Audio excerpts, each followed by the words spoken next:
देखिए, ये जो क्लास आज हम लोग यहाँ पर कर रहे हैं सुबह 6:30 बजे, इस क्लास में अगर मैं बात करता हूँ तो ये सिलेबस आपके सामने ओपन है, एमपी सेट का सोशोलॉजी का सिलेबस। ठीक है, और आपके सामने प्रस्तुत है इस समय यूनिट नंबर, अगर मैं बात करता हूँ यूनिट नंबर 3 के अंतर्गत फर्स्ट पॉइंट पर हम लोग बातचीत करने वाले हैं। क्योंकि एमपी सेट में यूनिट नंबर 3 में दिया गया है समाजशास्त्रीय अवधारणाएं, सोशोलॉजिकल कॉन्सेप्ट। यहाँ आप लोगों को आज की क्लास में हम लोग चर्चा करने वाले हैं सामाजिक संरचना और संस्कृति पर। ठीक है, ये एमपी सेट सोशोलॉजी की मैं बात कर रहा हूँ आप लोगों से। आपको प्लेलिस्ट मिलेगा यूनिट नंबर 3 करके, मौलिक अवधारणाएं और संस्थाएं करके लिखा रहेगा एमपी सेट सोशोलॉजी में। ये आपको प्लेलिस्ट मैं आप सभी लोगों को टेलीग्राम पर प्रोवाइड कराऊंगा, जो पेड वाली क्लासेस हैं उसमें। लेकिन मैं आपको एक और यहाँ पे सिलेबस दिखा रहा हूँ। ये सिलेबस सभी लोग देख रहे हैं एमपी पीएससी का। यहाँ ये सिलेबस आप एमपी पीएससी का देख रहे हैं सोशोलॉजी का। ठीक है, इसमें यूनिट नंबर 8 आप लोग देख रहे हैं विकास का समाजशास्त्र। इसके अंतर्गत आप देखेंगे एक पॉइंट आ रहा है सामाजिक संरचना एवं विकास। सामाजिक संरचनाओं में एक सुविधा, बाधा, विकास और सामाजिक आर्थिक विषमताएं। उसके बाद आप भी देख रहे हैं यहाँ पे संस्कृति। ठीक है, तो यहाँ आपको प्लेलिस्ट मिलेगा यूनिट नंबर 8 करके, एमपीपीएससी लिखा रहेगा, यूनिट नंबर 8 एमपीपीएससी लिखा रहेगा। उसमें आपको प्लेलिस्ट में ये यूनिट नंबर 8 की क्लासेस मिलेंगे। ठीक है, आपको एक साथ फिर प्रोवाइड जब मैं कराऊंगा तो वह क्रम में मिलेगा। एमपीपीएससी और एमपी सेट का प्लेलिस्ट क्रम में 1 2 3 करके क्रम में मिलेगा आपको। टॉपिक इम्पोर्टेंट है और का साथ ही साथ आप लोग की ये पीडीएफ मैंने आप लोगों के व्हाट्सएप ग्रुप में डाल दिया है। यदि नहीं पहुंचा है तो आप लोग कमेंट करिएगा, मैं आपको दोबारा से पीडीएफ जो है यूनिट नंबर 8 को जो है डाल दूंगा एमपीपीएससी के ग्रुप में। अब ध्यान देने वाली बात यह है कि आज की जो हमारी ये क्लास होने वाली है वो सामाजिक संरचना और संस्कृति पर बेस्ड है ना। जैसा कि आप सबको पता है, सामाजिक संरचना के अगर आधार पर मैं आप लोगों से बात करता हूँ तो समाजशास्त्रीय अवधारणाओं के अंतर्गत हम समाज के उन तथ्यों का अध्ययन करते हैं जो समाज के मूल आधार होते हैं, है ना। जिसमें सामाजिक संरचना शामिल है, संस्कृति शामिल है, सामाजिक जुड़ाव शामिल है, लोगों की परिस्थिति शामिल है। परिस्थिति का मतलब होता है स्टेटस। भूमिकाएं शामिल हैं यानी रोल, पहचान, समुदाय, और एक शब्द आता है डायस्पोरा। डायस्पोरा का मतलब होता है प्रवसन। इनकी अवधारणाएं इस सामाजिक संरचना के अंतर्गत इन्वॉल्व किया गया है। ये सभी तथ्य एमपी सेट और एमपीपीएससी के लिए इम्पोर्टेंट है। तो समाज के विभिन्न अंगों की वह व्यवस्थित क्रमबद्धता है जो कि समाज विशेष में और एक समय में सामाजिक संस्थाओं, स्थितियां, भूमिका आदि के एक निश्चित ढंग से संबद्ध हो जाने के परिणाम स्वरूप या फल स्वरूप उत्पन्न होती है। अतः सामाजिक संरचना से तात्पर्य बनेगा व्यवस्थित ढांचे से। किसके? समाज की व्यवस्थित ढांचे से। सामाजिक संरचना में संगठन का होना ज़रूरी है। बिना संगठन के सामाजिक संरचना की कल्पना तक नहीं की जा सकती है। यदि आपके एक सवाल बन सकता है तो यहाँ पर बन सकता है कि सामाजिक संरचना के लिए क्या आवश्यक है, तो संगठन आवश्यक है। और बिना संगठन के कोई भी समाज की संरचना बन ही नहीं सकती। हम उसकी कल्पना ही नहीं कर सकते जब तक इंस्टीट्यूट, ऑर्गेनाइजेशंस, एनजीओज वगैरह जब तक अपनी भूमिका ना निभाएं। ठीक है, तो वह विभिन्न इकाई, समूह, संस्था, सामाजिक संबंधों से निर्मित एक प्रतिमान एवं क्रमबद्ध ढांचा है जो सामाजिक संरचना की इकाई व्यक्ति को माना जाता है। तो सामाजिक संरचना से हमारा तात्पर्य है एक व्यवस्था से, एक संगठन से। और सबसे पहले सामाजिक संरचना शब्द का किस विद्वान ने प्रतिपादित किया था? नाम पता है क्या आपको? सामाजिक संरचना का सबसे पहले विद्वान का नाम पेपर में सवाल बन सकता है, प्लीज बताइए एक बार। पंकज सोनी, मृदुला, माया, अनन्या खत्री, बताइए जवाब इसका क्या होना चाहिए। कि मैंने कहा आप सबसे कि सर्वप्रथम प्रयोग करने वाला समाजशास्त्री विद्वान कौन है जो सामाजिक संरचना को प्रस्तुत करता है? प्लीज, आवाज क्लियर है? जी सर। ओके, नाम आता है हर्बर्ट स्पेंसर। क्या आता है? Herbert Spencer. देखो याद होना चाहिए ये सारी चीज़ें, है ना, ध्यान देने वाली बातें हैं, पर बहुत इजी चीज़ें हैं, ये एग्जाम में प्रश्न पूछे जाते हैं। हर्बर्ट स्पेंसर का नाम आता है। आप सबको पता होना चाहिए, इनकी एक पुस्तक आई बड़ी फेमस रही जो सामाजिक संरचना को रिप्रेजेंट करती थी, principles of sociology. Principles of sociology में एक अहम भूमिका हर्बर्ट स्पेंसर के द्वारा निभाई गई है, और मैं चाहूँगा हर्बर्ट स्पेंसर का नाम आप सभी लोग याद रखें। और ये किताब कब प्रकाशित किया गया था हर्बर्ट स्पेंसर की? कोई भी स्टूडेंट बता सकता है इसका ईयर? क्या बता सकते हैं आप लोग इसका ईयर कि कब ये इस्टेब्लिश किया गया था सामाजिक संरचना की ये पुस्तक? प्लीज़। हर्बर्ट स्पेंसर की कई बेसिकली ये एडिशन के रूप में रिप्रेजेंट हुई थी पुस्तक, है ना, हर्बर्ट स्पेंसर की। चलिए, नहीं पता है तो बता दिया करो, मैं आप लोगों को बताऊंगा ना, टाइम वेस्ट होता है इस तरीके से। मुझे लगता है कि आप लोग मुझे बताने वाले हो। नहीं पता सर। ठीक है, तो प्रिंसिपल्स ऑफ सोशोलॉजी की जब भी हम लोग बात करते हैं, एक फर्स्ट एडिशंस इनका आया था 1899 में, 1899 में, ठीक है।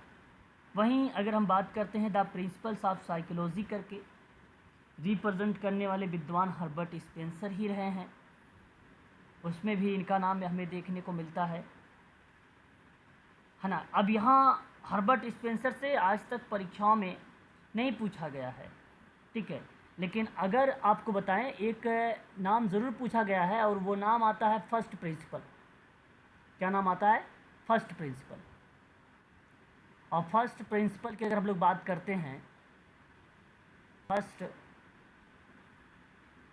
प्रिंसिपल, तो ये नाम आप सभी लोग ध्यान रखिएगा, हर्बर्ट स्पेंसर का नाम आता है।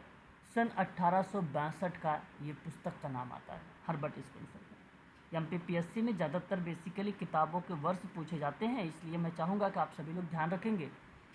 वहीं हर्बर्ट स्पेंसर के बारे में बात करेंगे तो एक और किताब इम्पोर्टेंट बन जाती है, सोशल स्टैटिक्स करके। और सोशल स्टैटिक्स भी हर्बर्ट स्पेंसर की ही किताब है जो सांख्यिकी पर बेस्ड है, और ये 1851 में ये किताब जो है प्रकाशित की गई हर्बर्ट स्पेंसर के द्वारा, ठीक है। ये सभी किताबें जो है परीक्षा के दृष्टिकोण से इम्पोर्टेंट है, ध्यान देने वाली चीज़ें हैं। द प्रिंसिपल ऑफ सोशोलॉजी करके एक किताब आई, अभी हमने इसके बारे में जिक्र भी किया, एडिशन के रूप में कई पार्ट है, लेकिन वेरी मोस्ट इम्पॉर्टेंट ये किताब विथ वीयर के साथ परीक्षा में अगर सवाल बनेगा तो यही बन सकता है वर्षों में, अदरवाइज़ नहीं तो वर्ष नहीं बनता है, केवल पूछा जाता है कि बताइए ये किताब किसकी है ना। लेकिन वर्ष में अगर पूछा जाएगा तो ये इम्पोर्टेंट है जो मैं आपके सामने यहाँ पे नोट कर रहा हूँ। दी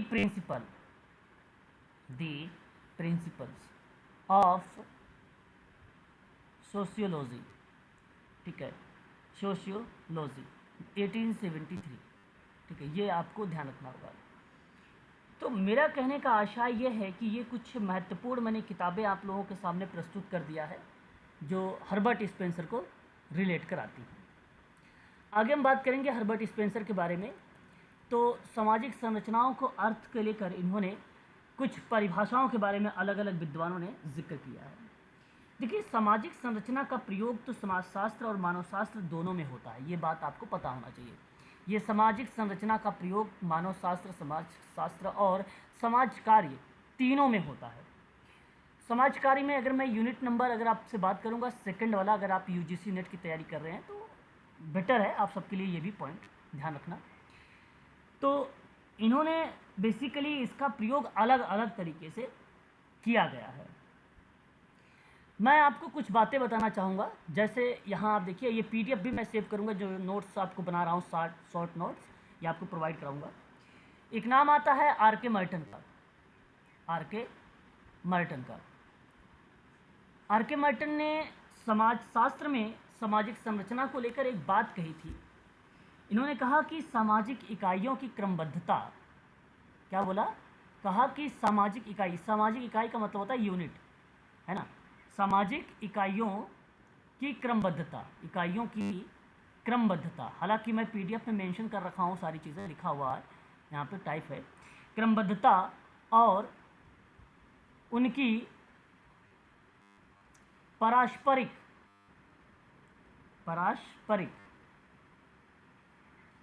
निर्भरता से है ना, निर्भरता से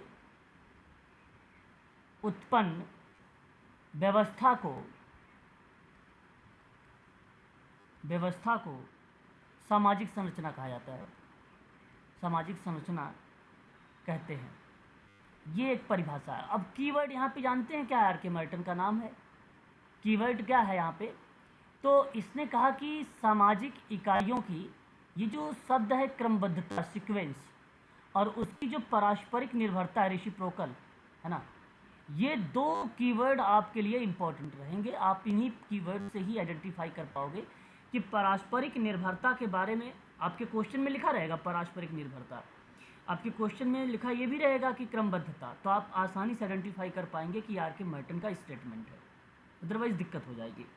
सवाल बनते हैं, हालांकि मैं आप लोगों को सवाल कराऊंगा यहाँ पे, है ना। हमने भी इस क्लास इसको हाल ही में शुरुआत किया है, एमपीपीएससी का और एमपी सेट का, है ना।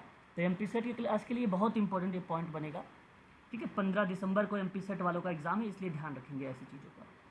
लेकिन मैं आपको बता दूं, यहाँ एक और विद्वान का नाम बनता है, जैसे कि अगर हम बात करें कार्ल मैनहीम का नाम, कार्ल मैनहीम का नाम, है ना, या इन्हें मैनहेम भी कहा जाता है ना।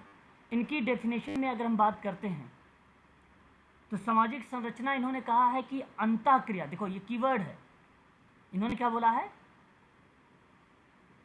अंतःक्रियात्मक, हाँ बिल्कुल, अंतःक्रियात्मक, ये कीवर्ड है। अंतःक्रियात्मक सामाजिक शक्तियों का क्या है? जाल है, ठीक है। अंतःक्रियात्मक क्या है ये? तो ये बेसिकली सामाजिक शक्तियों का जाल है, ठीक है, सामाजिक शक्तियों का जाल है। बस ये आप ऐसे आसानी से आइडेंटिफाई कर लेंगे, जिससे अवलोकन चिंतन की विभिन्न प्रणालियों को जन्म देता है, यही जो सामाजिक शक्तियों का जाल है, ठीक है। ये आपकी दूसरी डेफिनेशन कीवर्ड्स के माध्यम से मैं आप लोगों को बता रहा हूँ। यहाँ पे एक नाम आपने सुना होगा टालकाट पार्सन्स का, है कि नहीं? टालकाट पार्सन्स का बहुत फेमस पर्सन है सामाजिक संरचना में। इसने कहा है कि परस्पर संस्था, एजेंसी, सामाजिक प्रतिमान और साथ ही प्रत्येक सदस्य द्वारा ग्रहण किए गए जो पद होते हैं और कार्यों की जो विशिष्ट क्रमबद्धता होती है, उसे कहा जाता है। अभी मैं आपको बताऊंगा, इसने सामाजिक संरचना के सिद्धांत दिए हैं पेपर में, यूजीसी नेट में, और सोशोलॉजी में अगर हम बात करें तो सवाल आ चुका है, हालांकि ये सोशल वर्क तक भी आ चुका है। तो इसमें आप ध्यान देने वाली बात यह है कि सामाजिक संरचना, यानी इसको हम बोलेंगे सोशल स्ट्रक्चर, परस्पर मतलब रेसिप्रोकल, परस्पर, संस्था, ठीक है, संस्था, एजेंसी, ठीक है, क्या हो जाएगा? एजेंसी, है ना, एजेंसी, और सामाजिक प्रतिमान। सामाजिक प्रतिमान का मतलब होता है मानदंड, प्रतिमान का मतलब होता है मॉडल, सामाजिक प्रतिमान। साथ ही प्रत्येक सदस्य द्वारा ग्रहण, साथ ही प्रत्येक सदस्य मतलब समाज के जितने भी सदस्य हैं ना, उन प्रत्येक सदस्यों के द्वारा क्या किया जा रहा है? ग्रहण किया जा रहा है। क्या ग्रहण किया जा रहा है? सामाजिक संरचना, है ना, सामाजिक संरचना। और उसे जब आप ग्रहण करते हैं तो अब उस व्यक्ति की, प्रत्येक व्यक्ति है ना, प्रत्येक व्यक्ति के क्या होता है? पद होता है समाज में, है ना, उसके कार्य होते हैं समाज में, है कि नहीं? आपके कुछ पद हैं समाज में, आपके कुछ कार्य हैं समाज में, आपकी कुछ विशिष्ट क्रमबद्धता भी हो सकती है। विशिष्ट क्रमबद्धता इसको बोला जाता है विशिष्ट। अब टर्मिनोलॉजी की बात करते हैं, ये बेसिकली किताबी भाषा है, इस तरीके के शब्द जो है यूज़ होते हैं पेपर में। विशिष्ट क्रमबद्धता, विशिष्ट क्रमबद्धता, बस ये आपका सही जवाब है। बस इतनी बातें आपको ध्यान रखना है पार्सन से। पार्सन इंपॉर्टेंट पर्सन है, इसलिए मैंने आपको यहाँ पर बताया है। और एक लास्ट विद्वान का नाम ध्यान रख लीजिए आप सभी लोग, मैकाइवर एंड पेज के बारे में। बस उसके बाद मैं आगे बढ़ूंगा। मैकाइवर एंड पेज एक और आपके लिए इम्पॉर्टेंट पॉइंट यहाँ पर, मैकाइवर एंड पेज है ना। मैं इसलिए यहाँ पर लिख रहा हूँ क्या, ताकि आप आसानी से इन चीज़ों को आइडेंटिफाई कर सके, पहचान सके, है ना। इम्पॉर्टेंट नाम है। तो समूह के यहाँ पर अगर हम बात करते हैं तो आप कह सकते हो कि समूहों के बनने के विभिन्न तरीकों के विभिन्न तरीकों के संयुक्त रूप को ही सामाजिक संरचना कहते हैं। सामाजिक संरचना कहते हैं। बस तो इन्होंने शब्द यूज़ किया है कि समूहों के बनने के विभिन्न तरीकों के संयुक्त रूप से, है ना, प्रक्रिया को ही सामाजिक संरचना कहा जाता है। तो ये कुछ विद्वानों की परिभाषा थी।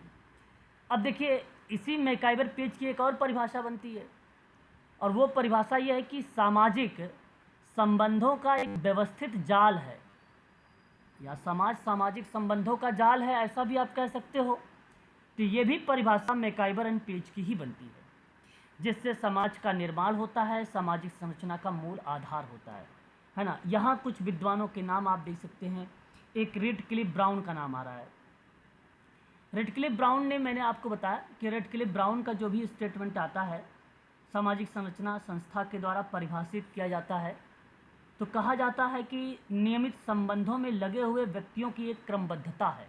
यहाँ आप देख सकते हैं, नियमित संबंधों की क्रमबद्धता व्यवस्था को ही सामाजिक संरचना कही जाती है या कहलाती है। ये परिभाषा रेडक्लिफ ब्राउन की है। वहीं टालकाट पार्सन्स ने बता दिया भी, सामाजिक संरचना का तात्पर्य परस्पर संबंधित संस्था, एजेंसी, सामाजिक प्रतिमान, समूह में प्रत्येक व्यक्ति द्वारा ग्रहण किए जाने वाले पद और भूमिकाओं की क्रमबद्धता से है। ये परिभाषा मैंने अभी आपको बताया है। ठीक है। पार्सन्स की एक दूसरी परिभाषा के रूप में अगर हम बात करें तो सामाजिक संरचना का एक विशिष्ट क्रमबद्धता व्यवस्था होती है, जिसकी प्रमुख इकाई संस्था हो गया, अधिकरण हो गया, प्रतिमान हो गया, समूह हो गया, जो एक दूसरे से परस्पर संबंध में रहते हैं। ठीक है। तो ये भी पार्सन्स की ही एक प्रकार की डेफिनेशंस है जो आपके सामने प्रस्तुत है। आगे देखिए, यहाँ मैकाइवर पेज को मैंने भी बताया है। समूह निर्माण के विभिन्न स्वरूप संयुक्त रूप से सामाजिक संरचना के जटिल प्रतिमानों की रचना करना ही बेसिकली सामाजिक संरचना कहलाती है। ये एक परिभाषा है इनकी। तो ये ध्यान देने वाली बात है। आगे देखिए, आगे यहाँ पर एक विद्वान का नाम और आ रहा है, हैरी एम जॉनसन का नाम। किसी भी वस्तु की संरचना ना उसके अंगों में पाए जाने वाले अपेक्षाकृत अस्थायी अंतर संबंध को कहते हैं सामाजिक संरचना। देखिए, यहाँ एमपी सेट या एमपी पीएससी के स्टूडेंट अगर हैं तो ये बात ध्यान रखें कि यहाँ फैक्ट पूछा जाता है, अप्लाइड सवाल आएगा यही 90% बता रहा हूँ। मैंने अभी तक आप लोगों को यूजीसी नेट में अगर आप सभी लोग जुड़े होंगे तो आप सबको पता है कि मैंने जो बातें बताया था कि लगभग कहा था कि 60-40 का रेशियो रहेगा, लेकिन इस बार 80-20 का रेशियो बना दिया है ना, ऐसा मान लीजिए। और जो मैंने कहा कि फैक्ट वाइज प्रश्न पूछे जाएंगे ऑफलाइन में, और वही आपके सामने हुआ। परीक्षा आप सभी की 18 जून वाली कैंसिल हो गई है। आगामी परीक्षा कब होगी वो डेट निर्धारित की जाएगी। और फिर मैं आपको बता रहा हूँ कि अगेन आपके सामने फैक्ट वाले प्रश्न देखने को मिलेंगे। तो ध्यान से सुनिएगा, मैं आप सबको बता रहा हूँ जो चीज़ है वो आना तय है, इसमें कोई दो राय नहीं। वनडे एग्ज़ाम जब भी होता है सोशल वर्क या सोशोलॉजी का, तो वो बेसिकली रिप्रेजेंट किया जाता है खासकर फैक्ट पर। ठीक है, वो फैक्ट पर बेस्ड होता है। अब देखिए, आगे हम बात करेंगे सामाजिक संरचना के प्रमुख तत्व है। सामाजिक संरचना के प्रमुख तत्व कौन कौन से इन्वॉल्व हैं, तत्वों की बात करते हैं, एलिमेंट की बात करते हैं। तो तत्व तो बेसिकली बहुत सारे, लेकिन सामाजिक संरचना के तत्व में अगर नाम से आता है तो रेडक्लिफ ब्राउन का नाम आता है। मैं यहाँ पे नोट करूँगा ताकि ब्राउन का नाम जब नोट करूँगा तो आप भी नोट करेंगे, आपको वो चीज़ें याद भी होंगी। ठीक है, तो सोशल स्ट्रक्चर के एलिमेंट या तत्व, ठीक है, कौन कौन से होते हैं तो मैं अभी बता रहा हूँ आपको, ध्यान से देखिएगा। ब्राउन, रेडक्लिफ ब्राउन का नाम आता है। इसमें तत्व एक समूह है, समूह, समाज में जो समूह पाया जाता है ये तत्व है। ठीक है, सामाजिक संबंध अगर हम बात करते हैं, सामाजिक संबंध की बात, तो सामाजिक संबंध भी क्या है, एक एलिमेंट है, एक तत्व है सामाजिक संरचना में। संस्थाओं की बात करता हूँ तो संस्था भी एक प्रकार से क्या है, तत्व है। तत्व है सर। संस्कार की बात करेंगे तो संस्कार सामाजिक संरचना में क्या है, तत्व है, संस्कार। हित का मतलब पॉजिटिव बात करना सुरक्षा को लेकर। यह मैं आपसे बात करूँ इसकी वैल्यूज़ का मतलब होता है मूल्यों की बात करना, तो मूल्य भी एक प्रकार का, हित और मूल्य भी सामाजिक संरचना के तत्व हैं। जादू या भूत विदा की बात करते हैं तो उस क्रिया में भी रिप्रेजेंट होता है। हालांकि ये नाम मेलिनोवस्की का रिप्रेजेंट होता है, परंतु अगर परीक्षा में सवाल बने जैसे जादू एवं भूत विदा का मतलब होता है एक प्रकार का व्यवसाय वाली प्रक्रिया, पास्ट की इतिहास को रिप्रेजेंट करने वाला एलिमेंट, तो वह भी एक प्रकार का तत्व है। सामाजिक भूमिकाओं के अनुसार अगर मैं बात करता हूँ तो व्यक्तियों और वर्गों का विभेदीकरण तत्व है, व्यक्तियों एवं वर्गों का विभेदीकरण, ठीक है। अब देखो विभेदीकरण ये बड़ा इंपॉर्टेंट शब्द है, इसको आप ध्यान रखिएगा, है ना, इसके बारे में आप लोगों से बात भी करूँगा अभी। तो ये एक प्रकार से क्या है, ये सभी तत्व के रूप में रिप्रेजेंट होते हैं, तो सामाजिक संरचना की ये एलिमेंट है, तत्व है, ध्यान रखना चाहिए। अब देखिए यहाँ पे भी कहा है कि सामाजिक आदर्श भी तत्व है, बिल्कुल बात सत्य है। बिना आदर्श के हम सामाजिक संरचना की कल्पना ही नहीं कर सकते हैं, बिल्कुल बात सही है। इन्हीं से व्यक्तियों का व्यवहार क्या होता है, निर्देशित होता है। सामाजिक स्थिति, इसे सामाजिक संरचना की लघुत्तम इकाई कहा जाता है। जानते हैं लघुत्तम इकाई किसे कहा जाता है, आदर्श, सामाजिक आदर्श को बोला जाता है। लघुत्तम का मतलब होता है लघु सूक्ष्म होता है, इसको NTA जो शब्द यूज़ करता है सूक्ष्म यूज करता है शब्द।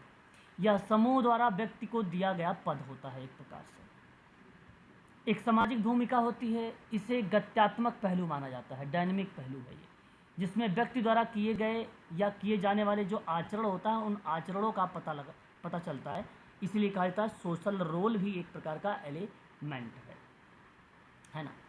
अलग अलग तरीके से ये एलिमेंट्स जो है रिप्रेजेंट किए गए, है ना, ये बात ध्यान रखना। संस्कार क्या है, संस्थाएं क्या है, समूह क्या है, सामाजिक संबंध क्या है, इन सभी के बारे में आने वाले टाइम में हम लोग बात करेंगे इसी यूनिट के ही अंतर्गत।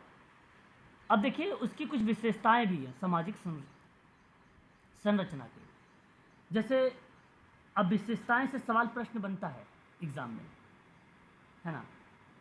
अब यहाँ मैं आपको बता दूं कि यदि सामाजिक संरचना की विशेषता बन गया है पेपर में सवाल, तो आप अगर वन लीनियर में अगर याद करना चाहते हैं तो कैसे याद करेंगे, है ना। तो मैं आपको यहाँ पर बता देता हूँ सामाजिक संरचना की विशेषता से सवाल बनता है, और यहाँ जब बनता है ना तो वो कूट दिया जाता है और आपको उसको आइडेंटिफाई करना पड़ता है विशेषताओं का, ठीक है। ध्यान दीजिएगा कौन कौन से यहाँ पर होते हैं विशेषताएं। जैसे अगर मैं बात करता हूँ सामाजिक संरचना मतलब वो सोशल स्ट्रक्चर वाह्य स्वरूप का बोध कराती है। वाह्य का मतलब वाह्य होता है, बाह्य स्वरूप का बोध का मतलब क्या होता है, ज्ञान, अंडरस्टैंड। बिल्कुल, अगर हम बात करते हैं ज्ञान या अंडरस्टैंड, चीज़ों को रिलेट कराता है, ठीक है, अंडरस्टैंड कराता है। दूसरी पॉइंट पे बात करते हैं, सामाजिक संरचना अखंड व्यवस्था नहीं है। ये भी बात ध्यान देने वाली चीज़ें हैं, है कि नहीं हम सब के लिए। सामाजिक संरचना अखंड व्यवस्था नहीं है, अखंड व्यवस्था नहीं है। जानना अत्यंत आवश्यक है कि अखंड व्यवस्था का मतलब क्या होता है कि सामाजिक तुलनात्मक नहीं है ना। सामाजिक संरचना में अगर हम बात करते हैं तो कंपेयर के आधार पे तुलनाएं नहीं की जा सकती। और अखंड व्यवस्था का सिंपल सा अर्थ बनता है एक प्रकार से मोनोलिथिक सिस्टम। एक ऐसी प्रणाली होती है ना जो एक पूरे में एकीकृत होती है, एकीकृत होती है। तो एकीकृत पर व्यवस्था पर बात नहीं करती है, ये जानते हैं किस पे बात करती है? समावेशी पर बात करती है। पेपर में समावेशी लिखा रहेगा, इस पर आपको अब टिक लगाना होगा। एकीकृत वाली कंडीशन में यह आपका सत्य नहीं होगा, क्योंकि अखंड प्रणाली वो प्रणाली होती है जो जटिल मानी जाती है, मल्टीपास संरचना कही जाती है उसे, और उस कंडीशन में ये स्टेटमेंट इनकरेक्ट होता है, वहाँ संघर्ष होता है अखंड व्यवस्था में।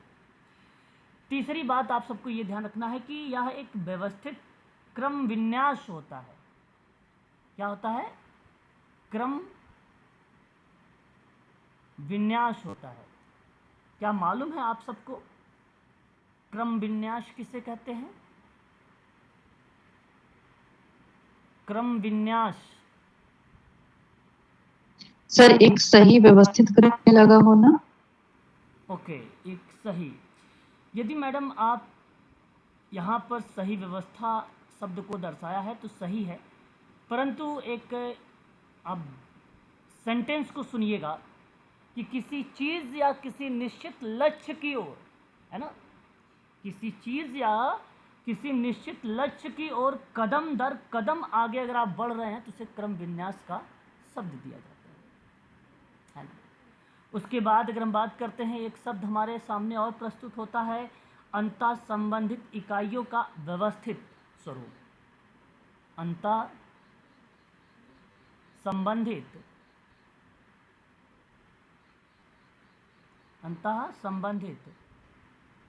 इकाइयों का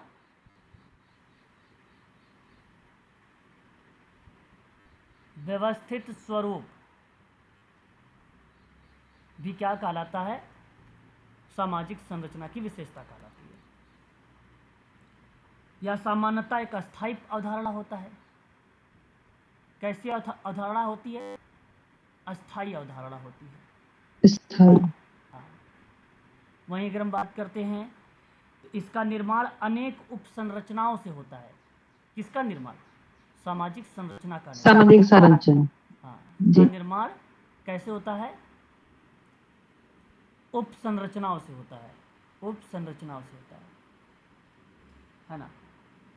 इसमें विघटन के तत्व भी पाए जाते हैं। इसमें विघटन का तत्व भी पाया जाता है। बता सकते हैं आप विघटन का आशय क्या होता है? विघटन का तात्पर्य क्या होता है? प्लीज। सर टूट जाना या उसका बिखराव हो। बिल्कुल, बिखराव हो जाना, टूट जाना, अलगाव हो जाना, ये कंडीशंस पाई जाती हैं, है ना। या स्थानीय विशेषताओं से प्रभावित होता है ना। अगर हम बात करते हैं तो या स्थानीय विशेषताओं से क्या होता है? प्रभावित होता है, विशेषताओं से,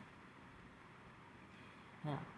तो ये थोड़े से मैंने आप लोगों को यहाँ पे जो लिखवाया है वन लीनियर में, ये बड़ा इंपॉर्टेंट है, ये परीक्षा में आपके सवाल बना सकता है। यहाँ जब हम लोग बात करते हैं इसकी प्रक्रिया में तो आप देख सकते हैं कि अमूर्त अवधारणाएं सामाजिक है, ये भी एक प्रकार की विशेषता ही है। संरचना कोई वस्तु या व्यक्तियों का संगठन नहीं है, या तो केवल मात्र प्रतिमान हो गया, संस्था हो गया, नियम हो गया, कार्यप्रणाली हो गया, वह पारस्परिक संबंधों की क्रमबद्धता होती है, और यही रीज़न है कि इसे अमूर्त अवधारणा नाम दिया गया है। अभी मैंने बताया आपकी बाह्य ढांचे के रूप में रिप्रेजेंट होता है।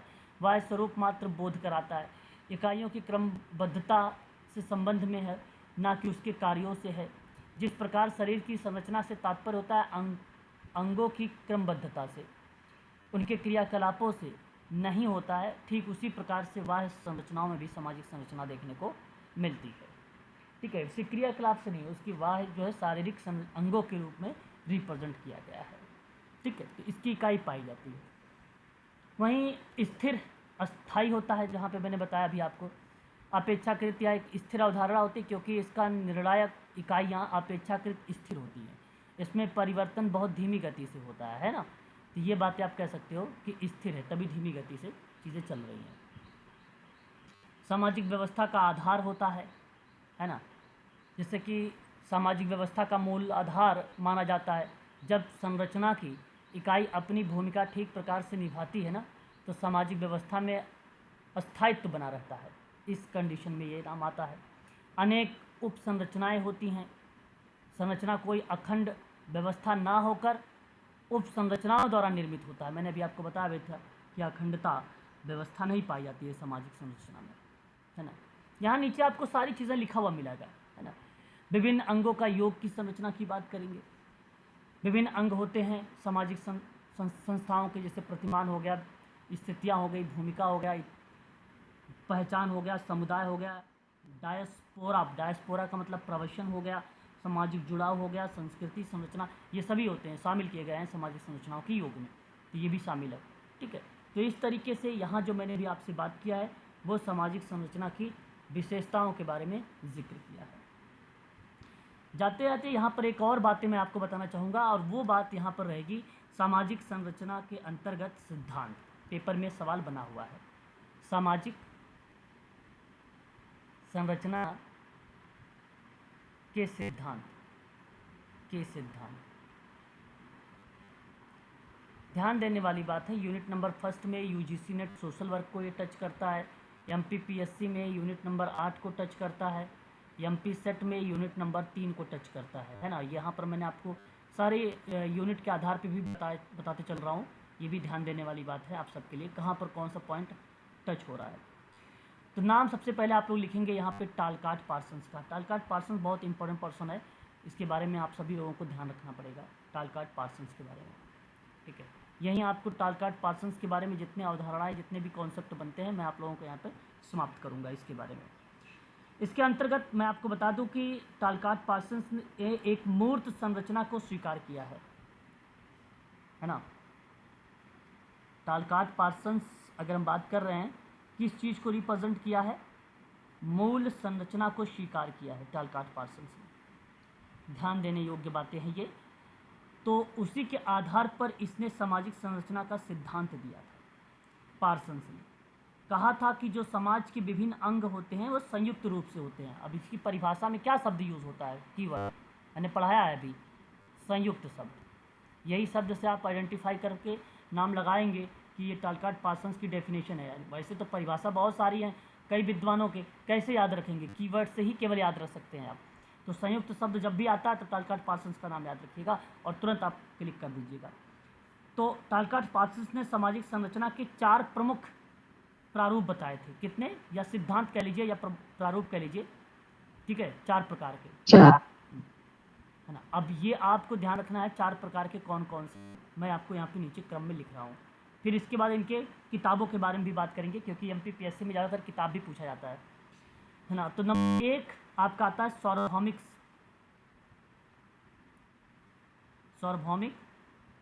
सामाजिक स्वरूप आता है। सामाजिक स्वरूप आता है नंबर 1 पर। नंबर 2 सार्वभौमिक प्रदत्त आता है, प्रदत्त स्वरूप आता है नंबर 2 पर। नंबर 3 पर अर्जित सामाजिक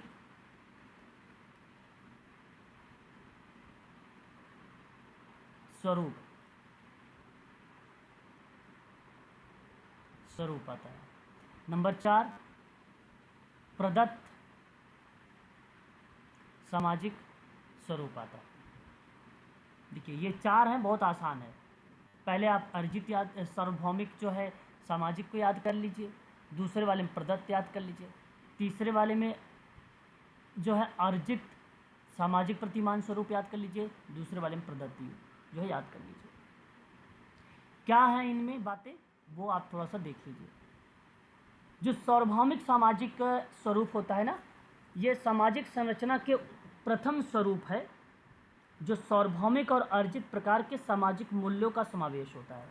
यहाँ ना सार्वभौमिक और अर्जित, इसमें क्या है, सार्वभौमिक और अर्जित, ठीक है।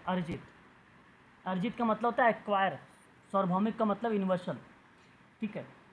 इनके सामाजिक मूल्यों का समावेश होता है इसमें, सार्वभौमिक सामाजिक स्वरूप में। इसके विपरीत अर्जित सामाजिक मूल्यों को व्यक्ति अपने परिश्रम से प्राप्त करता है, और अर्जित मूल्य जैसे क्या होता है, व्यक्तिगत और सामूहिक रूप से अर्जन किया जा सकता है, तो उसे अर्जित कहा जाता है। तो आप सामाजिक के बजाय अर्जित भी कह सकते हैं, लेकिन सार्वभौमिक अर्जित कहेंगे आप इसे, समाज की जगह अर्जित शब्द भी बोल सकते हैं आप। जैसे एक एग्जाम्पल देता हूँ, पूंजीवादी अर्थव्यवस्था अर्जित मूल्यों का उदाहरण है कि नहीं। अर्जित मतलब क्या था, एक्वायर करना, किसी चीज़ को अर्जन करना, समझे आप।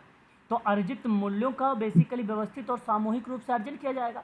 तो पूंजीवादी अर्थव्यवस्था में अर्जित मूल्यों का उदाहरण है, जिसमें ना धन के अर्जन का संचय को काफ़ी महत्व दिया गया है। और दूसरा आता है सार्वभौमिक प्रदत्त। पार्सन्स ने सामाजिक संरचना में इस स्वरूप को सार्वभौमिक मूल्य तो वही है, प्रथम प्रतिमान, लेकिन इसमें अर्जित मूल्यों के स्थान पर जानते हैं क्या ले लिया, जगह, बोलिए, प्रदत्त ले लिया। और इसमें अतीत और भविष्य से संबंधित दोनों प्रकार के आदर्श यहाँ पे शामिल होते हैं संयुक्त रूप से, जो चीज़ें इन्वॉल्व होती है। एक यहाँ पे एक उदाहरण समझिए। पार्सन्स ने कहा कि प्रतिमान का सार्वभौमिक प्रदत्त स्वरूप में आधुनिक वैज्ञानिक समाजों को दिया गया है, जिसमें दोनों प्रकार के मूल्यों का समावेश होता है ना।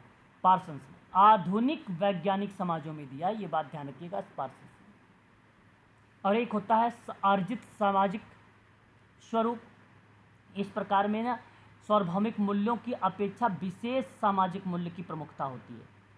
यहाँ जो पारलौकिक होता है, जिसके साथ अर्जित मूल्य समावेश करके सामाजिक संरचना के प्रतिमान को प्रस्तुत किया जाता है, वो शब्द यहाँ पे रिलेट होती है। यहाँ एक उदाहरण भारतीय और चीनी सामाजिक संरचना का प्रतिमान रखा जाता है। तो ये एग्जाम्पल पूछा था परीक्षा में, भारतीय व चीनी सामाजिक संरचना का श्रेणी जो है किसका उदाहरण माना जाएगा, कौन से प्रकार का, तो आप अर्जित वाला मानिएगा। और जो प्रदत्त होता है, ये सामाजिक संरचना का अंतिम प्रारूप है। ये प्रदत्त सामाजिक मूल्यों का संयोग से बना है। किससे बना है, संयोग से बना है, मूल्य, और सामाजिक मूल्य के संयोग से बना हुआ है। सामाजिक संरचना में रक्त संबंध यहाँ पाए जाएंगे, स्थानीय समुदाय पाए जाएंगे यहाँ पे। तो नैतिकता के महत्व पर इस संरचना की एक विशेषता बताते हुए कहा गया कि विशेष व्यक्तिक गुणों का बल दिया गया है। विशेष व्यक्तिक गुण मतलब आपके गुण पर, विशेष व्यक्तिक गुणों पर जो है गुणों पर बल दिया गया। अब सवाल बनता है ना कि भाई विशेष व्यक्तिक गुणों का जो प्रतिमान है वो किसको रिलेट कराएगा, तो वो प्रदत्त वाला कराएगा। तो ये बेसिकली 4 यहाँ पर टाइप थे, मैंने जो अभी आपको बताए हैं। ये बात ध्यान रखना, आप लोगों की परीक्षा में सवाल बनेंगे।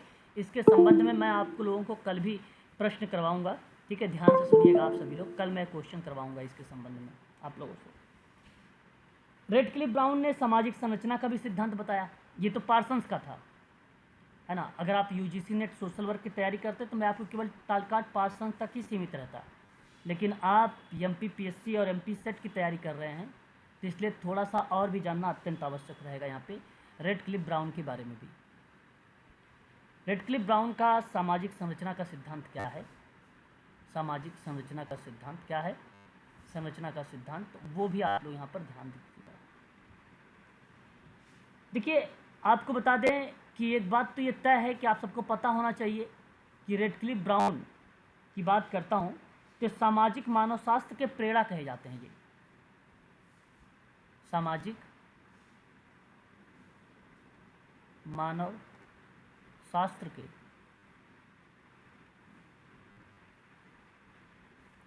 प्रेरणा कहे जाते हैं, है ना। इसकी अवधारणा केवल स्पष्ट ही नहीं किया गया है, बल्कि अंडमान द्वीप समूह के निवासियों के सामाजिक जीवन के अध्ययन में प्रयोग करके दिखाया भी गया है। एक बार एमपीपीएससी में ना सवाल आया हुआ था कि कौन सा विद्वान है किस किस अध्ययन से संबंधित है, तो ध्यान देने वाली बात, रेडक्लिफ ब्राउन का नाम आ जाता है अंडमान द्वीप समूह। द्वीप समूह आप अच्छे से समझ गए होंगे अब कि इस समूह में निवासियों के सामाजिक जीवन का अध्ययन करके दिखाया गया है और बताया गया है। ब्राउन ने संरचना शब्द का विश्लेषण भी प्रारंभ करते हुए कहा है कि जब हम भी संरचना शब्द का प्रयोग करते हैं ना, तो उसका मतलब होता है कि संघटकों के बीच किसी प्रकार की व्यवस्थित क्रम से, किसके बीच? संघटकों के बीच ठीक है, संगठनों के बीच किसी प्रकार के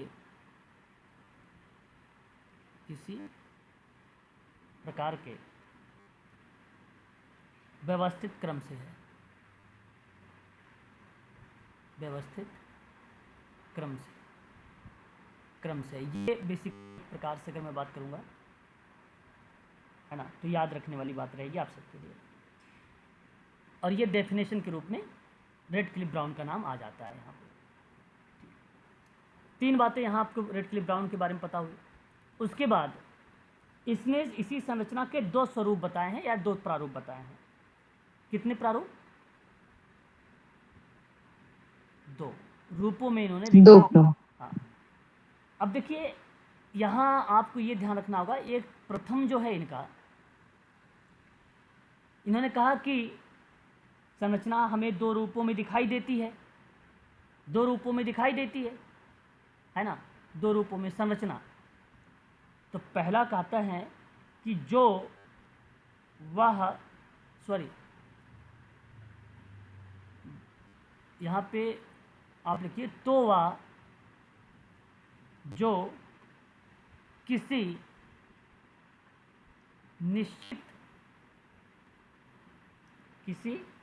निश्चित समय बिंदु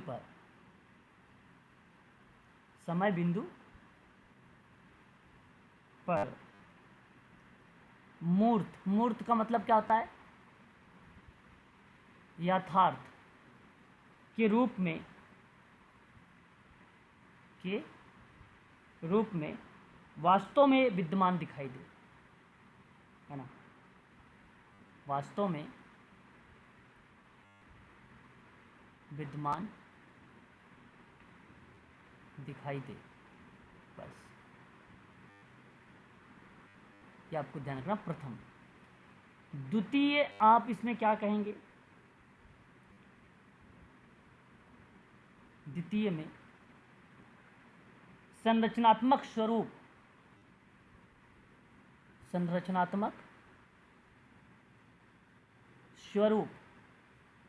जिसका अवलोकन करता वर्णन करता है,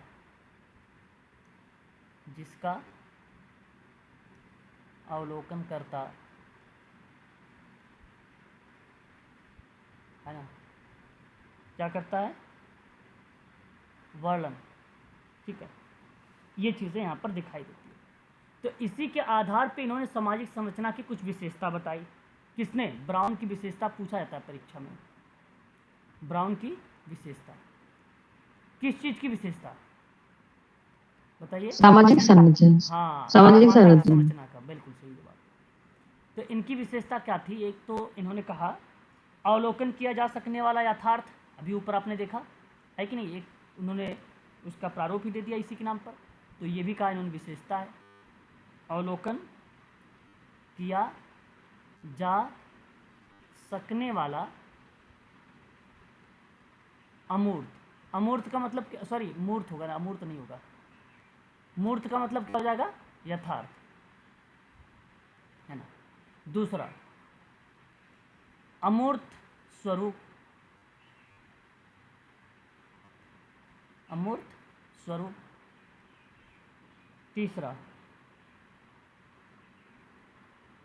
तीसरा निरंतरता एवं स्थायित्व।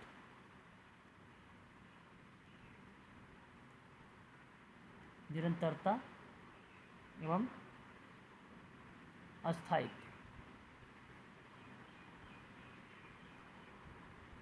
चौथा, गत्यात्मक निरंतरता, विशेषता ये निरंतरता। उसके बाद 5वें नंबर पे सामान्य रूपों से संबंधित, सामान्य रूपों से संबंधित।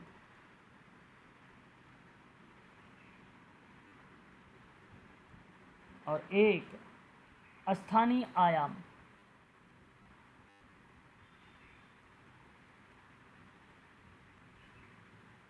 एक सामाजिक व्यक्तित्व की अवधारणा,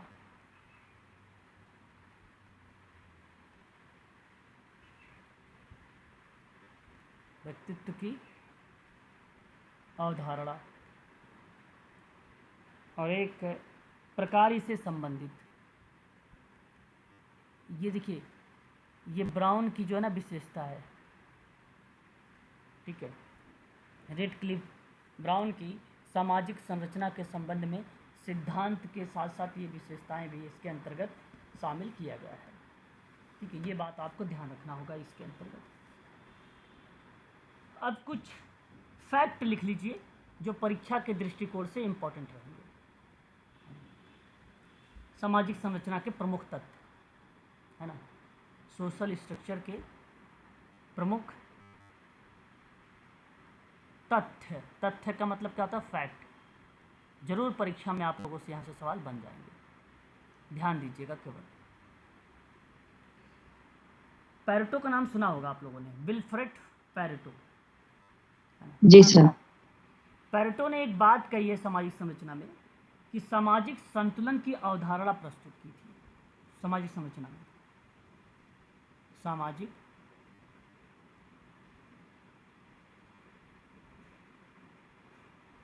संतुलन की अवधारणा प्रस्तुत किया है। बस एक बात ये ध्यान रखिएगा। दूसरा, कार्ल मार्क्स ने संरचना को क्या बताया है?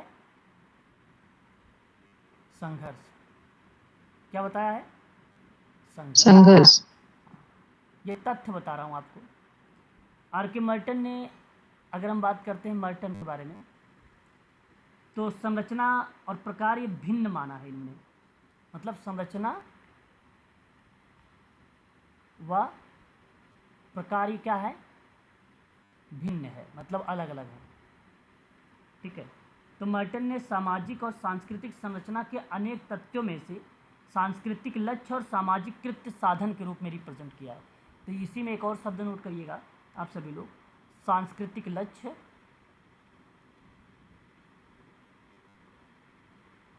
व सामाजिक कृत्य साधन। कृत्य मतलब कार्य होता है, सामाजिक कृत्य साधन, यह आपको ध्यान रखना होगा मर्टन में। उसके बाद आगे हम बात करेंगे दुर्खिम और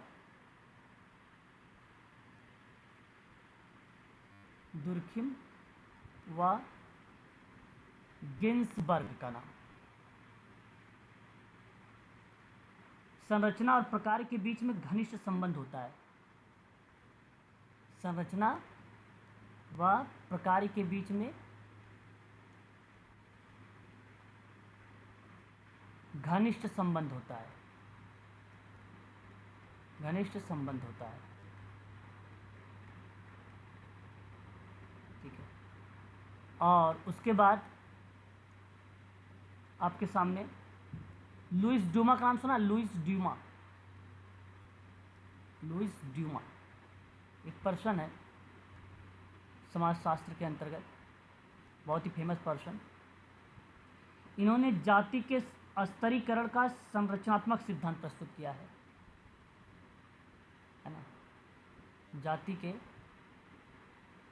स्तरीकरण का संरचनात्मक सिद्धांत प्रस्तुत किया है।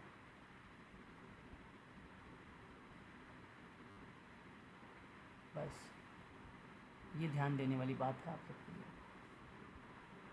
दुर्खिम और मर्टन का हो गया ना? नहीं, दुर्खिम और गिन्सबर्ग का हुआ है। दुर्खिम मर्टन का भी देख लो एक बार, जी सर। है ना, दुर्खिम मर्टन का, दुर्खिम व मर्टन। ये मैं अभी स्लाइड आप लोगों को ना सेव करूँगा और ये PDF सेव करके आपको प्रोवाइड कराऊंगा टेलीग्राम पे। कई बार सामाजिक संरचना स्वयं समाज में नियमहीनता पैदा कर देती है, ये दोनों कहते हैं। कई बार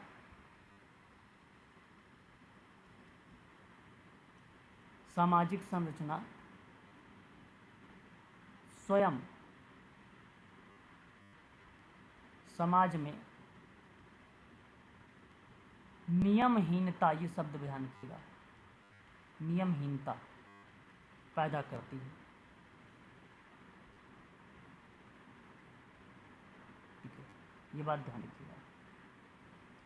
ठीक है, भारत में अक्षय देसाई, R.K. मुखर्जी, कैथोलिक, लोइस ड्यूमा संरचनावादी माने जाते हैं भारत में, है ना। इम्पोर्टेंट पॉइंट, भारत में अक्षय देसाई, R.K. मुखर्जी, कैथलीन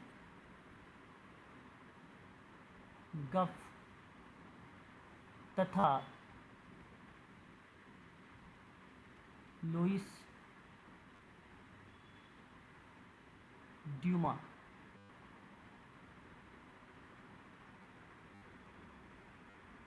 संरचनावादी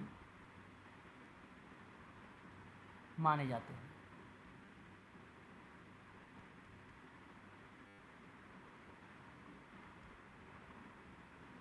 ठीक है, बस इतना आपको ध्यान रखना पड़ेगा। ठीक है, परीक्षा के लिए यहाँ आपकी सामाजिक संरचना होती है फिनिश, और उसके बाद देखिए सामाजिक सुविधा और सामाजिक निषेध शब्द यूज़ होता है। सबसे पहले शुरुआती सामाजिक मनोवैज्ञानिक अध्ययन में से एक माना जाता है नॉर्म टिपलेट का नाम 1898 में जांच की थी कि साइकिल रेसर उस सामाजिक स्थिति को कैसे प्रभावित होता है जिसमें वे दौड़ते हैं, है ना। तो इनका बेसिकली एक रोचक बेसिकली एक प्रकार से प्रतिस्पर्धा का पार्ट था, जहां नॉर्मन टिपलेट महोदय ने सामाजिक मनोवैज्ञानिकों के आधार पर इन्होंने अध्ययन करके बताया था कि ये एक प्रकार का सामाजिक सुविधा शब्द है ना। सामाजिक सुविधा मतलब होता है सोशल की फैसिलिटीज़ की बात किया है इन्होंने, और इन्होंने रिक्रिएशनल शब्द को जोड़ा है, मनोरंजनात्मक क्रियाओं को जोड़ा है, जो बेसिकली रिलेट करता है प्रतिस्पर्धा में, है ना। तो नाम अगर कभी आता है मनोरंजनात्मक क्रियाओं में कौन टच करता है सामाजिक सुविधा को लेकर, तो नॉर्मन टिपलेट का नाम आता है, ये बात आप ध्यान रखिएगा। ठीक है, उसके बाद सामाजिक सुविधा क्या है। सामाजिक सुविधा एक सिद्धांत है जो कहता है कि अगर किसी व्यक्ति को पता है कि दूसरे लोग उसे देख रहे हैं तो वह आसान कामों में बेहतर प्रदर्शन करता है।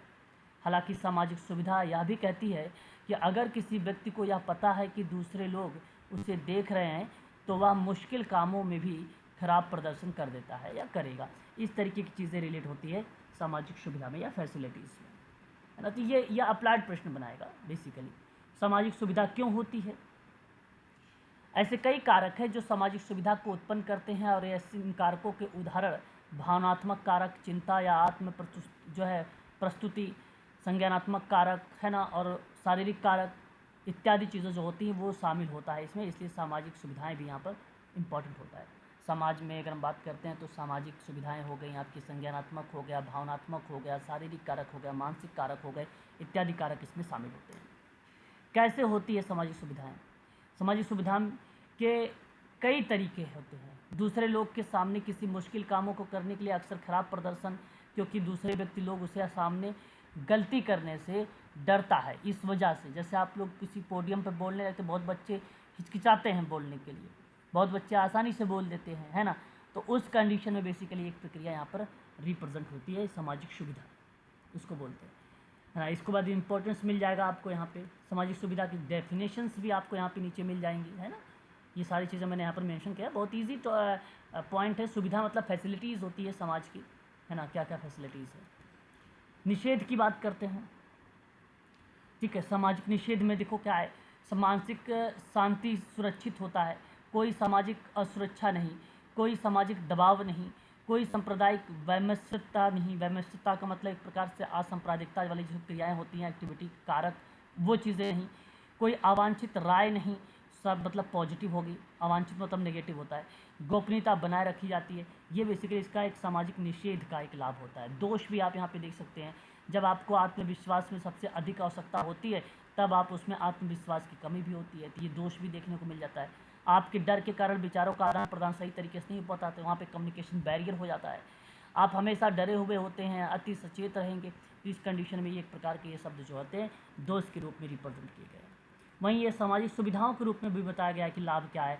आप अपने आसपास के लोगों को प्रेरणा प्राप्त कर सकते हैं, स्वस्थ चर्चा पर बातचीत कर सकते हैं, विचारों का आदान प्रदान कर सकते हैं। जब भी आपको ज़रूरत हो तो आप अपने आसपास के लोगों पर भरोसा भी कर सकते हैं। ज्ञान और बुद्धि का प्रभाव सदैव बना रहता है, आप लोगों को जीवन की कहानियों के माध्यम से भी हो सकता है। इस तरीके की चीज़ें, ये बड़ा इंपॉर्टेंट शब्द है जो मैंने यहाँ पर साइड में लिखा है ना, पॉइंट के रूप में। परीक्षा में ये आप लोगों के आते हैं रहते हैं हमेशा। दोष की बात करते हैं, देखिए लोगों पर जो है बहुत अधिक निर्भरता हो जाना, ये बेसिकली दोष या आलसी बन जाना, ये दोष को दर्शाता है। आप अपने आसपास जो है अपनी इच्छा अनुसार लोगों को नहीं रख सकते हैं, तो वो भी दोष का ही पार्ट हो जाता है ना, फैसिलिटीज़ के ही अंतर्गत आता है। अधिक अनचाही राय मिल जाए, है ना, तो वो भी रिप्रेजेंट होने लगता है। भारत में सामाजिक और आर्थिक असमानता का भी शब्द रिप्रेजेंट होता है। असमानता का क्षेत्र का मतलब होता है सामान्यता जो है समग्र, यहाँ पे समग्र रूप में भारत में असमानता की चर्चा उपभोग, आय, धन के मामले में असमानता के इर्द गिर्द केंद्रित होने की प्रवृत्ति जो है रखी रहती है, किंतु देश के अवसरों और मामलों के उच्च स्तर पर असमानता क्या होती है वहाँ पर विद्यमान रहती है। इस शब्द को दर्शाया गया है। अक्सर वे असमानता को प्रभावित करने वाले कारक किसी व्यक्ति की उत्पत्ति का वर्ग या उसके जन्म का घर या उसके माता पिता कौन है, शैक्षिक उपलब्धि क्या है, रोजगार और आय संभावनाएं क्या है, इन सभी चीज़ों को वर्ग के रूप में रिप्रेजेंट किया जाता है, ठीक है। तो ये एक प्रकार से सामाजिक आर्थिक असमानताओं के बारे में जिक्र किया गया है ना। यहाँ पर देखिए कुछ फैक्ट है। रिपोर्ट के अनुसार भारत अब दुनिया का सर्वाधिक विषमता वाला देशों में से एक माना जाता है। भारत शीर्ष में 10% आबादी राष्ट्रीय आय का 57% अर्जित करती है। शीर्ष 10% के अंदर शीर्ष स्थल 1% अभिजात वर्ग है, कुलीन वर्ग जिसको बोलते हो, 22% आय अर्जित करने वाले हैं, ठीक है। इसकी तुलना में राष्ट्रीय आय के निचले स्तर पर यहाँ पर मैं आर्थिक सामाजिक के रूप में क्या बात कर रहा हूँ, भारत में सामाजिक असमानता को लेकर बात कर रहा हूँ, ठीक है। सामाजिक संरचना का ही पार्ट है जो बेसिकली डेटा पर बेस्ड है ना। तो मैं कहता हूँ कि 10% मान के चलिए आप लोग, यहाँ से सवाल बन सकते हैं, अदरवाइज फिर भी देखे रहिए क्योंकि भारत का ही जहाँ नाम आए उसको आप ध्यान रखिएगा, ठीक है। तो राष्ट्रीय आय के लेवल पर अगर बात करते हैं तो उसमें निचले स्तर पर 50% की हिस्सेदारी से घटकर 13% रह गई है। भारत में महिला श्रमिकों की आय में हिस्सेदारी 18% है, जो एशिया में उनके औसत से पर्याप्त कम है ना। 21% चीन को छोड़कर, यह वर्ल्ड के लेवल पर बात की गई है। कोविड-19 की बात करते हैं, महामारी प्रभाव के कारण कोविड ने शिक्षा को व्याप्त असमानता की स्थिति को दर्शाया, बदतर कर दिया और श्रम बाजार पर नकारात्मक दीर्घकालिक प्रभाव भी डाल दिया है ना। ये चीज़ें रिप्रेजेंट होता है। शिक्षा का प्रभाव की बात करेंगे, 2021 ASER 2021 की तस्त की पुष्टि करता है और कि लंबे समय तक स्कूलों के बंद रहने और शिक्षा की ऑनलाइन मोड के संक्रमण के गरीब और अमीर परिवारों के बच्चों के बीच में लर्निंग अंतराल को भी देखने को मिल गया, ठीक है। तो ये यहाँ पर आपको ध्यान रखना होगा, इसके संबंध में ये कुछ कीवर्ड्स रहेंगे आप सबके सामने, है ना। यहाँ पे सारे शब्द आपको मिल जाएंगे, है ना। ये जो मेन तथ्य हैं उसके बारे में मैंने आपको यहाँ पे प्रस्तुत किया। यहाँ पे देखो नॉर्डिक इकोनॉमिक मॉडल भी एक रिप्रेजेंट होता है, जो धन के वर्तमान पुनर्वितरण को अधिक न्याय संगत बनाने के लिए वर्तमान नौ उदारवादी मॉडल नॉर्डिक इकोनॉमिक मॉडल को रिप्रेजेंट करता है। बहुत इंपॉर्टेंट शब्द है, ये इंपॉर्टेंट है, इसको आप ध्यान रखिएगा, ठीक है, इस मॉडल को। आगे देखिए, अब यहाँ पर ये जो भी चीज़ें थी मैंने आपको यहाँ पे फिनिश कर दिया है। अब मैं सीधा लेके चलूँगा आप लोगों को संस्कृति पर, है ना। संस्कृति और विकास और संस्कृति की सुविधा, बाधा और उत्तराधुनिकता क्या है, इन पर हम लोग बात करेंगे अगली क्लास में। लेकिन इससे पहले मैं एक और आप लोगों को बात बताना चाहूँगा टालकाट पार्सन्स के बारे में, जो काफ़ी इम्पोर्टेंट रहेगा, है ना। और ये शब्द आप सबको ध्यान रखना होगा टालकाट पार्सन्स की कुछ किताबों को लेकर, है ना। ठीक है, याद रखेंगे आप सभी लोग टालकाट पार्सन्स। ठीक है, टालकाट पार्सन्स बहुत इंपॉर्टेंट है। देखिए, ध्यान देने वाली बात एक यहाँ पर ये बनेगा, द सोशल सिस्टम इस कॉन्सेप्ट दिया था, या किताब कह लीजिए, ये कब रिप्रेजेंट किया गया, तो 1951 में रिप्रेजेंट किया गया। ये पहला आप सबको ध्यान रखना होगा। दूसरा अगर हम बात करते हैं तो एक आता है दी स्ट्रक्चर करके, द स्ट्रक्चर कह लीजिए ऑफ सोशल एक्शन करके नाम आता, सोशल एक्शन करके नाम आता है। तब भी आप सभी लोग नाम लगाएंगे 1937 में टालकाट पार्सन्स का नाम। ये बड़ा इंपॉर्टेंट शब्द है, प्लीज़ आप सभी लोग ऐसे शब्दों को भी फोकस ज़रूर करेंगे। सिस्टम ऑफ अगर मैं बात करता हूँ तो एक शब्द हमारे सामने और रिप्रेजेंट होता है, सिस्टम, सिस्टम ऑफ मॉडर्न। ये भी परीक्षा में आ चुका है, MPPSC में सवाल, मॉडर्न सोसाइटीज़ के बारे में बात की गई है। और यहाँ पे जब मैं सोसाइटीज़ के बारे में बात करता हूँ टालकाट पार्सन्स का ही नाम आता है। 1971 के प्रोसेस में हम लोगों को देखने को मिलता है ना। ये बात ध्यान देने वाली चीज़ें हैं। उसके बाद देखिए बहुत इंपॉर्टेंट शब्द है, आप लोगों ने नाम सुना होगा सभी लोगों ने, the structure of social action करके, है ना। या आप ये कह लीजिए कि the structure of social action अभी भी मैंने आप लोगों को बताया था 1937 वाला प्रक्रिया में। एडिशन का पार्ट हुआ था 1949 में आया था एडिशन, लेकिन आप पहला वाला याद रखें, सबसे बढ़िया रहेगा, सबसे बेटर रहेगा वो आप सबके लिए। एक शब्द और आता है यहाँ पर इनका, politics and social structure, and social structure, and social structure, है ना। ये बात ध्यान रखेंगे सभी लोग। 1969 में इन्होंने जिक्र किया है टालकाट पार्सन्स महोदय ने। ठीक है, तो इतनी चीज़ें हैं, ये जो मैंने किताब आप लोगों को बताया है परीक्षा के दृष्टिकोण से इम्पॉर्टेंट है, ध्यान देना आप लोगों को इसके संबंध में। इकोनॉमी एंड सोसाइटी भी बात किया है, 5 आप कंप्लीट कर लीजिए। इकोनॉमी एंड सोसाइटी की बात किया है।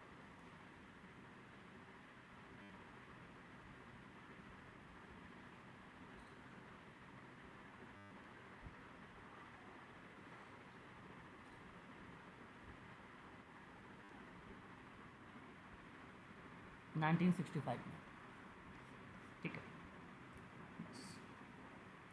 क्लियर रहेगा इतनी बातें, एक बार कंफर्म कर दीजिएगा आप सभी लोग प्लीज़। Ji sir. चलिए, तो ये थी आज की आप सभी की क्लास, जो MPPSC और MPSET पर बेस्ड था। यदि आप नेट की भी तैयारी कर रहे हैं तो आपके लिए ये मददगार ही साबित होगी, है ना। तो सामाजिक संरचना के बारे में पूरी डीप में जानकारी दिया है। अगर सामाजिक संरचना से मैं चाहता हूँ कि कल हम लोग जो है इस पर सवाल करें, है ना, कल हम लोग इस पर प्रैक्टिस करें, ताकि आपको एक बार रिदम बन जाए MPPSC के स्टूडेंटों का और MPSET के भी स्टूडेंट का। तो मैं कल इस पर जो है आप लोगों के सामने प्रस्तुत करूंगा कुछ प्रश्नों को लेकर, जहां रिप्रेजेंट होगा कुछ किताबों के नाम, कुछ अवधारणाएं वगैरह सामाजिक संरचना में, है ना, नाम वगैरह। तो लगभग हम लोग वहाँ पे 20-22 क्वेश्चंस करेंगे, है ना। फिर उसके बाद मैं आप लोगों से सीधा संस्कृति के बारे में बात करूंगा, है ना। लगभग मान के चलिए कि 30 क्वेश्चंस मैं आप लोगों से जिक्र करने वाला हूं कल की क्लास में, 30 क्वेश्चन, ऐसा मान के चलिए आप लोग। 30 क्वेश्चनों पर मैं आप लोगों से बातचीत करूंगा कल की क्लास में। काफ़ी चीज़ें वो आपको, कई चीज़ें वो क्लियर कर देगी, है ना।